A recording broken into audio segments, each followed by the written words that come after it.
दोस्तों, इस वीडियो में हम आपको मुंबई के टॉप 10 माफिया डॉन के बारे में बताने वाले हैं। दोस्तों को बता दें कि इसमें से ज़्यादातर डॉन को या तो मुंबई पुलिस ने गिरफ्तार करके सलाखों के पीछे डाल दिया है, नहीं तो यह डॉन मुंबई पुलिस चौकी के एनकाउंटर में मारे जा चुके हैं। जो डॉन अभी भी फरार हैं, मुंबई पुलिस उन्हें पकड़ने में जुटी हुई है।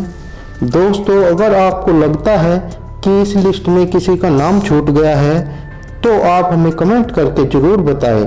हम जब कभी इस वीडियो का पार्ट 2 बनाएंगे तो आपके द्वारा कमेंट किए गए नामों को जरूर शामिल करेंगे। दोस्तों, इस लिस्ट में 10वें नंबर पर नाम आता है अंडरवर्ल्ड डॉन रवि पुजारी का। इसका जन्म कर्नाटक के बेंगलुरु में हुआ था। इस पर हत्या के प्रयास व फिरौती के कुल 200 से भी ज़्यादा आपराधिक मामले दर्ज हैं।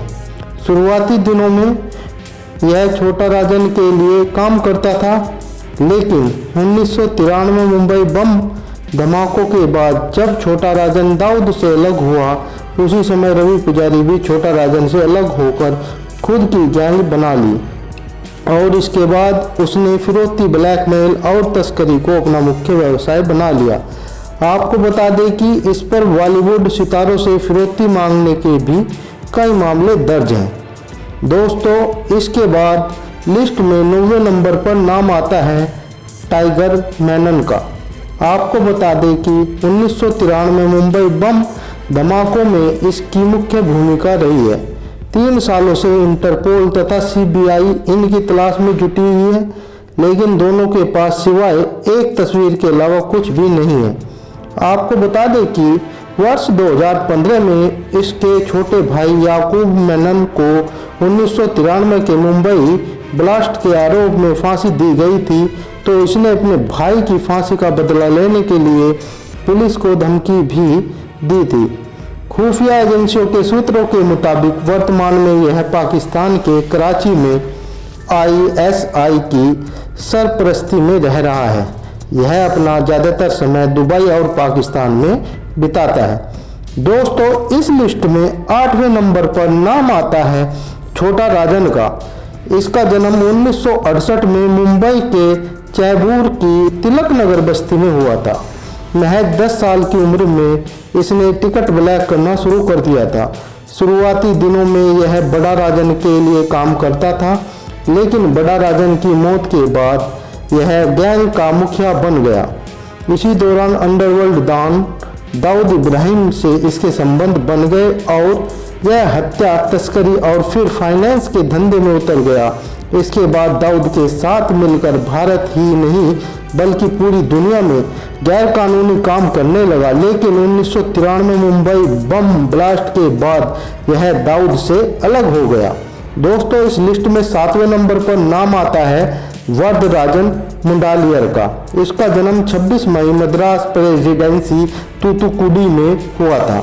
यह छोटे मोटे काम करके तंग आ चुका था और इसी वजह से ज़्यादा पैसा कमाने की चाह में 34 साल की उम्र में अपना घर छोड़कर मुंबई आ गया।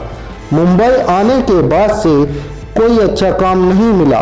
इसकी वजह से BTC स्टेशन पर एक कुली के रूप में काम करने लगा और इसकी किस्मत का तारा यहीं से चमका जब उसकी मुलाकात एक शराब तस्कर से हुई थी। देखते ही देखते यह अवैध शराब तस्करी के धंधे का बादशाह बन गया और मुंबई के लोग इसे ऊपर दवाई के नाम से जानने लगे। दोस्तों, इसके बाद इस लिस्ट में 6ठे नंबर पर नाम आता है अबू सलेम का। इसका जन्म 1968 में आजमगढ़ जिले के सराय में गांव के निम्न मध्यवर्गीय परिवार में हुआ था।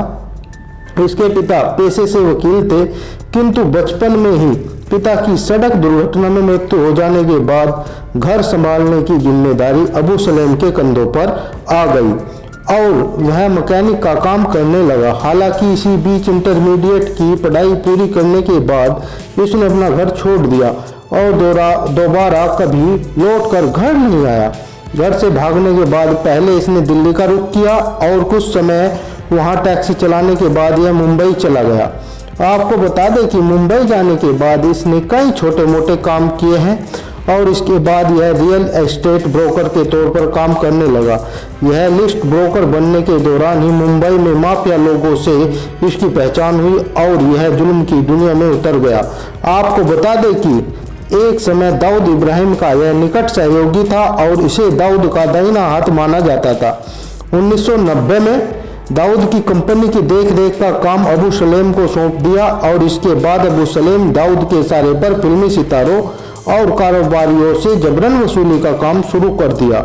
इसने दुबई में अपना एक बिजनेस भी शुरू किया था जिसे किंग ऑफ ट्रेडिंग का नाम दिया गया था। दोस्तों, इस लिस्ट में 5वें नंबर पर नाम आता है हाजी मस्तान का। हाजी मस्तान की कहानी फिल्मी की स्टोरी से कम नहीं है। अपना बचपन बेहद गरीबी से गुजारने वाला मस्तानी की सीढ़ियां चढ़ा तो ऐसी ऊंचाई पर पहुंचा जहां पहुंचना किसी के लिए भी संभव नहीं था।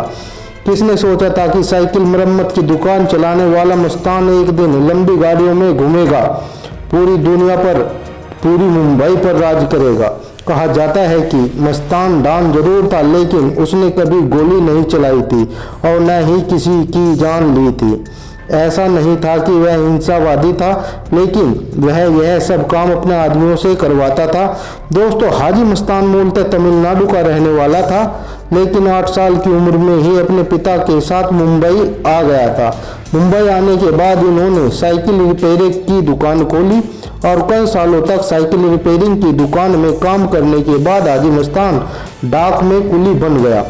यहीं पर इसकी मुलाकात दुबई के एक व्यापारी से हुई जो तस्कर था। जब एक मामले में वह तस्कर जेल गया तो उस तस्कर की 10 पेटी हाजी मस्तान के पास रखी हुई थी। जब वह तस्कर जेल से लौटा तो मस्तान ने उसकी पेटियों को नहीं खोला था। इस बात से खुश होकर उस तस्कर ने 10 पेटी में रखा आधा सोना हाजी मस्तान को दे दिया और उसे अपने तस्कर के धंधे का पार्टनर बना लिया। दोस्तों, इस लिस्ट में चौथे नंबर पर नाम आता है करीम लाला का।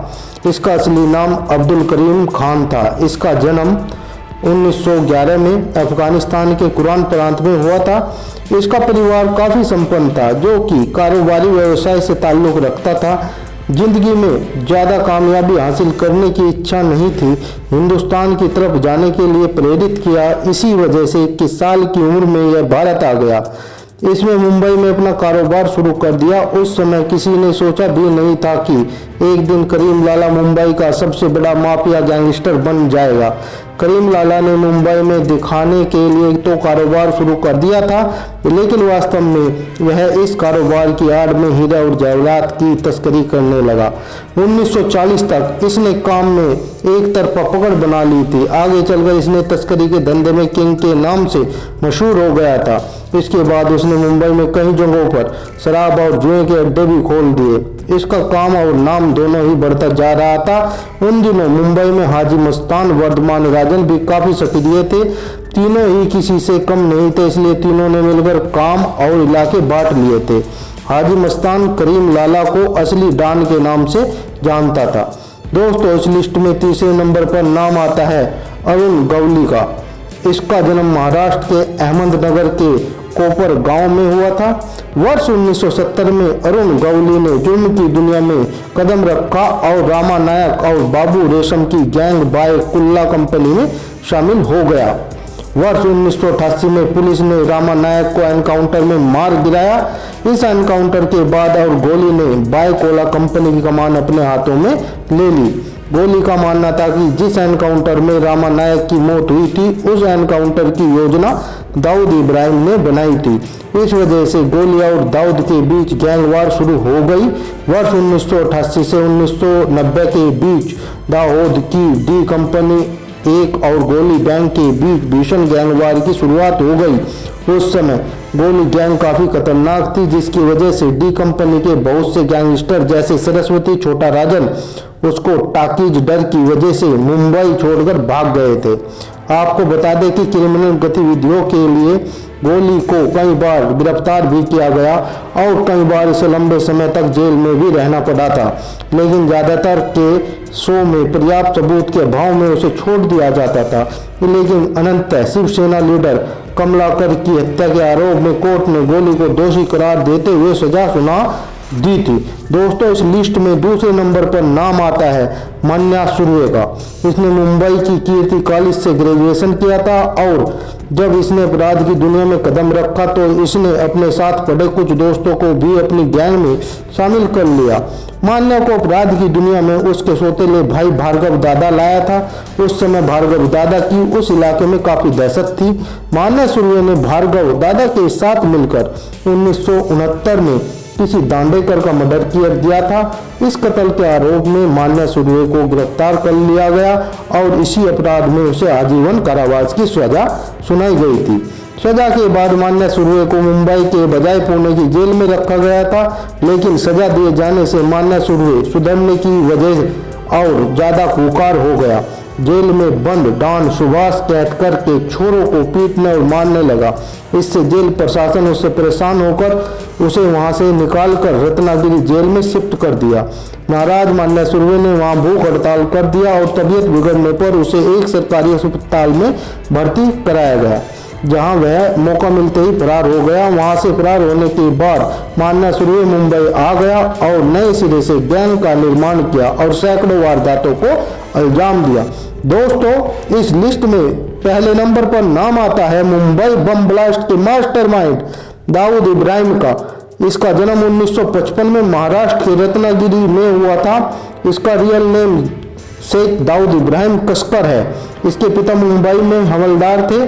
स्कूल के दिनों में बुरी संगति में पढ़कर इसने चोरी डकैती और तस्करी करना शुरू कर दिया, जिससे परेशान होकर इसके घर वालों ने इसकी शादी करा दी, लेकिन यह फिर भी नहीं सुधरा और जुल्म की दुनिया में आगे बढ़ता चला गया। इन दिनों मुंबई में अंडरवर्ल्ड डॉन करीम लाला राज करता था। दाऊद गैंग में शामिल हो गया और कई वारदातों को अंजाम दिया। आपको बता दें कि 80 के दशक में चोरी और तस्करी करने वाला दाऊद जुर्म की दुनिया का बड़ा नाम बन गया था और इसी के साथ वक्त फिल्म फाइनेंसर सट्टेबाजी का काम भी करने लगा था। इसी दौरान उसकी मुलाकात छोटा राजन से हुई थी और दोनों ने मिलकर भारत ही नहीं बल्कि भारत के बाहर भी अपने धंधों को फैला दिया था। मुंबई और मुंबई के बीच इनके गुनाहों की तूती बोलने लगी। इसी दौरान 1993 मुंबई ब्लास्ट के बाद दाऊद और छोटा राजन अलग हो गए। दोनों ने भारत छोड़ दिया। भारत छोड़ने के बाद दाऊद पाकिस्तान में रहकर वहीं से भारत के खिलाफ साजिश रचना शुरू कर दिया। भारतीय खुफिया एजेंसी लगातार दाऊद को पकड़ने में जुटी हुई है। दोस्तों यह थे मुंबई के टॉप 10 डॉन। अगर आपको लगता है कि इस लिस्ट में किसी का नाम छूट गया है तो आप हमें कमेंट करके जरूर बताएं। जब हम कभी इस वीडियो का पार्ट 2 बनाएंगे तो आपके द्वारा कमेंट किए गए नामों को जरूर शामिल करेंगे। दोस्तों अगली वीडियो आप किस पर चाहते हो वह भी नीचे कमेंट करके बताएं। यह वीडियो अगर आपको अच्छी लगी हो तो लाइक और शेयर जरूर करें। इसी तरह की और वीडियो देखने के लिए हमारे चैनल को सब्सक्राइब करें। मिलते हैं अगले वीडियो में, तब तक के